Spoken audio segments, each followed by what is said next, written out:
నమస్తే, welcome to I dream.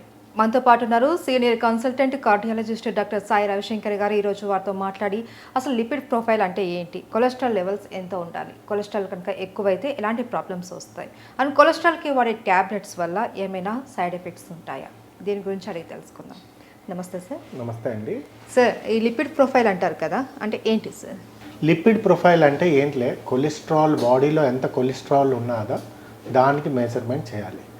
ఇవాళ రేపు లాస్ట్ 4-5 డికేడ్స్ పెట్టి మాకు తెలిసింది ఏంటంటే కొలెస్ట్రాల్ లెవెల్ ఏది ఉన్నదో that is directly proportional to heart attack or brain stroke.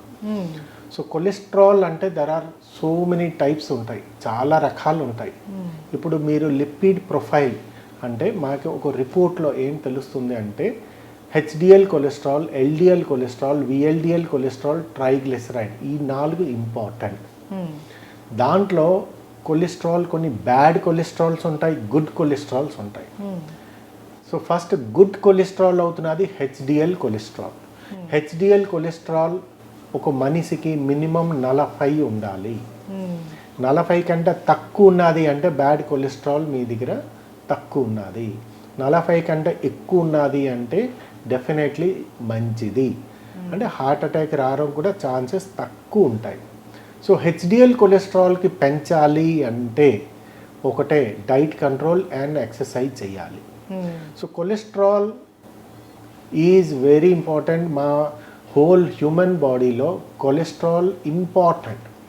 Cholesterol చాలా తగ్గిపోతే కూడా చాలా నష్టమే, ఎక్కువ అయినా కూడా నష్టమే. సో ఒక లెవెల్ ఉంటుంది, ఆ లెవెల్ కంటే ఎక్కువ ఉన్నది అనుకోండి అప్పుడు ప్రాబ్లం.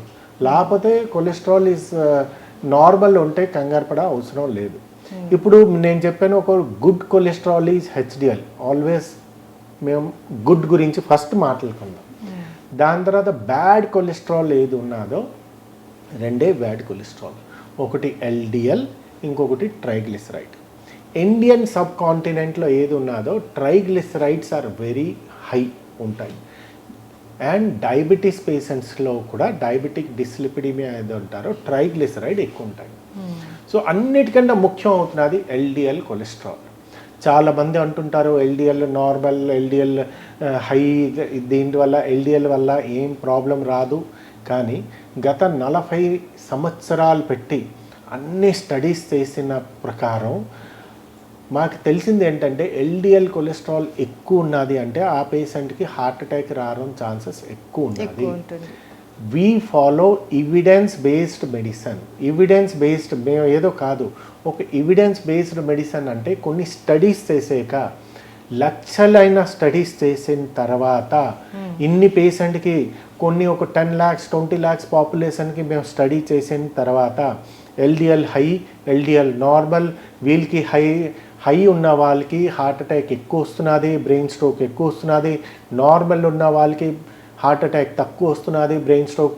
దాని తర్వాత ఒక గైడ్ లైన్స్ చేస్తారు. గైడ్ లైన్స్ ఎవరు చేస్తారు? Whole international body like American association అవని, యూరోపియన్ అసోసియేషన్ అవని, ఇండియన్ అసోసియేషన్ అవని, ఇండియన్ పాపులేషన్కి కూడా ఒక గైడ్ లైన్ చేస్తారు. ఈ గైడ్ లైన్స్ ఎవరో మీరు నేను అందరూ ముగ్గురు కూర్చొని కాదు, కొన్ని లక్షల మంది పేషెంట్స్కి మేము స్టడీ చేసిన తర్వాత ఈ గైడ్ లైన్స్ వస్తుంది. గైడ్ లైన్స్ తర్వాత మాకు ఒక నిర్ధారణగా వస్తుంది ఎల్డిఎల్ ఇంతకంటే ఎక్కువ ఉంటే రిస్క్ పెరుగుతుంది. సో ఎల్డిఎల్ కొలెస్ట్రాల్ నార్మలీ ఎవరికైనా అసలు రిస్క్ ఫ్యాక్టర్స్ ఎవరికి లేదో 100 లోపల ఉంటే బెటర్. కానీ ఒక పేషెంట్కి డయాబెటీస్ ఉన్నది, లేకపోతే బ్రెయిన్ స్ట్రోక్ వచ్చింది, అట్లాంటి డయాబెటీస్ పేషెంట్కి ఆల్వేస్ లెస్ దెన్ 70 ఉండాలి. దాంతో కూడా మేము చూస్తాం అంటే ఏఎస్సివిడి స్కోర్ అంటే రిస్క్ స్కోర్ ఎంత ఉన్నది ఒక పర్సన్కి. రిస్క్ స్కోర్ ఏఎస్సివిడి స్కోర్ అంటే వాళ్ళ బీపీ ఉన్నదా, షుగర్ ఉన్నదా, వాళ్ళ వయసు ఎంత, ముందు నుంచి హార్ట్ అటాక్ వచ్చిందా, బ్రెయిన్ స్ట్రోక్ వచ్చిందా, కాలులో రక్తనాళాలు మూసుకుపోయి పెరిఫెరల్ ఆర్టరీ డిసీజా, ఇవన్నీ, అండ్ స్మోకింగ్ ఉన్నదా, ఇవన్నీ తీసుకుని risk score, risk more than 5%, more than 10%, less than 5% ఏది ఉన్నదో దాని ప్రకారం మేము ఎల్డిఎల్ కొలెస్ట్రాల్ చేయాలి.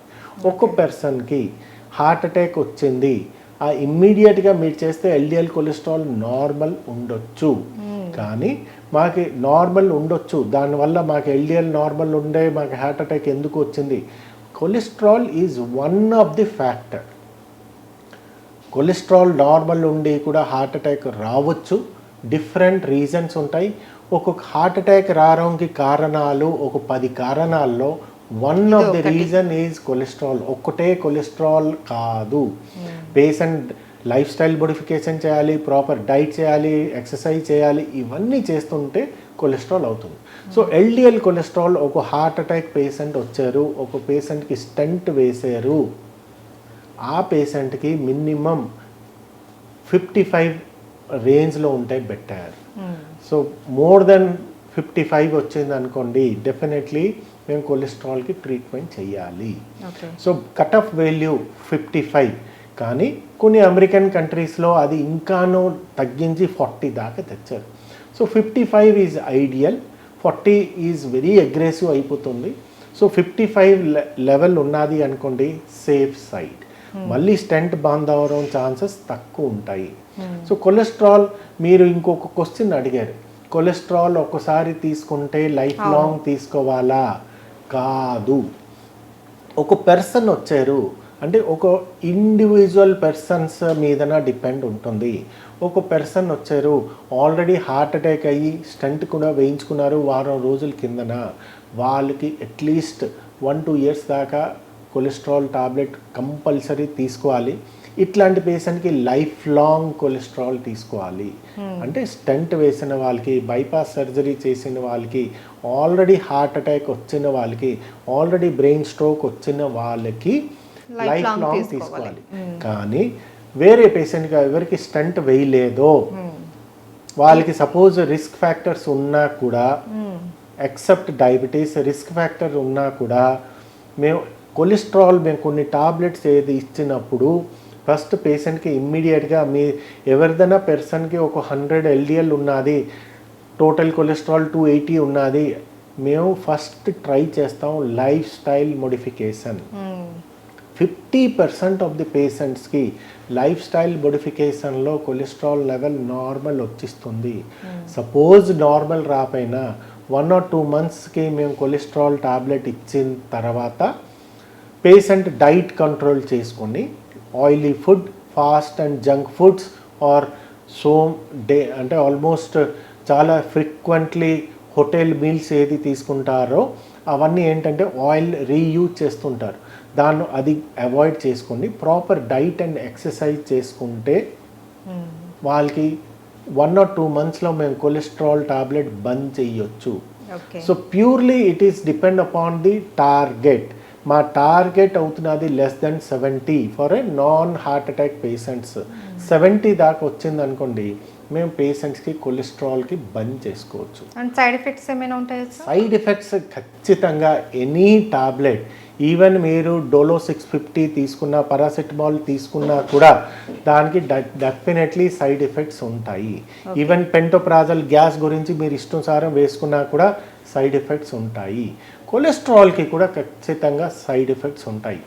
కొలెస్ట్రాల్లో మేము ఇచ్చిస్తున్నాం ఏంటి, అట్రోవాస్టాటిన్ అండ్ రోస్వాస్టాటిన్ ఇస్తున్నాం సపోజ్, దాంట్లో కూడా కొలెస్ట్రాల్ వల్ల కొంచెం లిథార్జిక్ అయ్యి బాడీ పెయిన్స్ వస్తుంది, మైల్జియా వస్తుంది, మైల్జియా అండ్ బాడీ పెయిన్స్ వస్తాయి.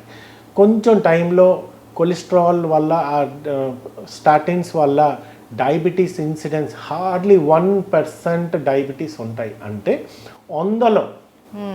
100 మెంబర్స్కి మీరు కొలెస్ట్రాల్ టాబ్లెట్, అది కూడా హై డోజ్, అంటే రోస్వాస్టాటిన్ 40 mg, అట్రోవాస్టాటిన్ 80 mg ఇస్తే 1% వాళ్ళకి డయాబెటీస్ వస్తాయి.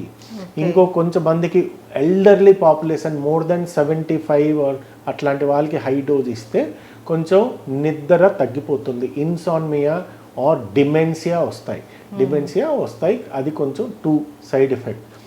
మోస్ట్లీ రోస్వాస్టాటిన్ ఏది ఉన్నదో దాంట్లో కొంచెం హిమాచూరియా, ప్రోటీన్యూరియా ఆర్ 10 to 17% పాపులేషన్లో కొంచెం కిడ్నీకి కూడా కొంచెం దెబ్బ తింటుంది. సో ఇప్పుడు మేము ఒక టాబ్లెట్ ఇచ్చినప్పుడు రిస్క్ రివార్డ్ ఎంత ఉన్నదో. రిస్క్ ఉన్నది 1% ఆర్ 2%, బట్ రివార్డ్ ఉన్నది 90% ప్లస్ ఉన్నది అనుకోండి, డెఫినెట్లీ మేము ఏదైనా ఆ టాబ్లెట్ ఇయడానికి సిద్ధంగా ఉంటాం.